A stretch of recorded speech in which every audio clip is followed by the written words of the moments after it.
Hello বন্ধুরা, আমি আরেকটি ভিডিও নিয়ে আজকে চলে এসেছি। আজ যখন আমি ভয়েস ওভার দিচ্ছি তখন না, কাল বিকেলে আমরা একটু বেরিয়ে পড়েছিলাম। আমার মেয়ের বার্থডে চলে গেছে, ওর গিফট কেনা হয়নি, তো প্রথমে কিনে নিলাম ওর গিফট। তারপরে আমরা চলে গেলাম একটু কিছু খাওয়া দাওয়া করতে। তো যেখানে আমরা খাওয়া দাওয়া করতে গেছিলাম খুব কমন স্পেস, মালদার খুব পপুলার জায়গা।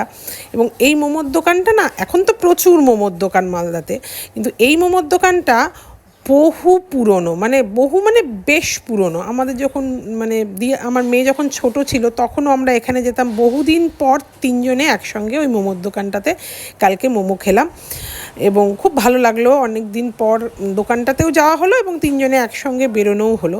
তারপরে মোমো খাওয়ার পর কি মনে হলো আমার হাজব্যান্ডের, বললো চলো চপ খাবো।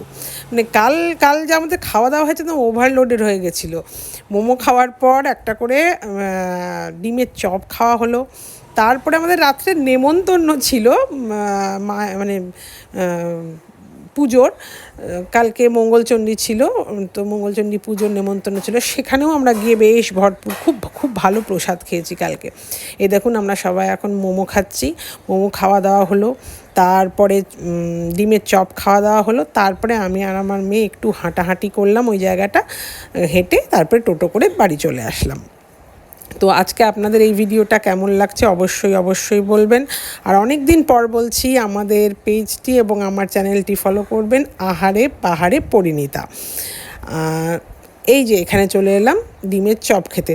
আমার আবার চপের সঙ্গে ঘুগনি খুব একটা ভালো লাগে না, হয় ঘুগনি তুমি আলাদা খাও, নয় মুড়ি টুড়ি দিয়ে বা কিছু, এবং বা তুমি চপ খাও। অনেকেই চপ ঘুগনি অবশ্যই ভালোবাসেন, ভীষণ পপুলার আর কি, কিন্তু আমার ভালো লাগে না। কার কার ভালো লাগে আর কার কার ভালো লাগে না একটু কমেন্ট করে জানাবেন তো। কালকে ডিমের চপটা ছিল, বাট ওর থেকেও আমাদের 420 মোড়ে একটা চপের দোকান আছে, ওখানে অনেক ভালো চপ ভাজে আর কি, আর খারাপ ছিল না, মোটামুটি ছিল। তো ডিমের চপ খেতে কারা কারা ভালোবাসেন সেটাও আমাকে জানাবেন। তো দেখুন, তারপরে বললাম যে আমরা একটু হাঁটাহাঁটি করলাম, হাঁটাহাঁটি করে তারপরে ফেরত চলে আসলাম।